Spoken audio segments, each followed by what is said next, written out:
बिस्मिल्लाहिर्रहमानिर्रहीम। आप देख रहे हैं मीडिया पॉइंट 071। दोस्तों, मानसून की बारिशों के बाद अहम शाहराहों चौराहों पर जमा होने वाले पानी को निकालने के लिए बल्दिया इंतज़ामिया ने जदीद टेक्नोलॉजी का इस्तेमाल कर दिया है।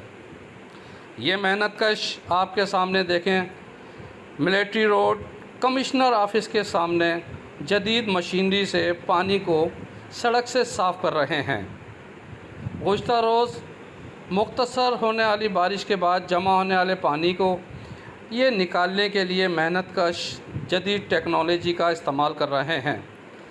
इससे अंदाज़ा होता है कि हमारे इदारे कितना बेहतर काम कर रहे हैं और आवाम को किस तरह की सहूलियात फ़राहम कर रहे हैं।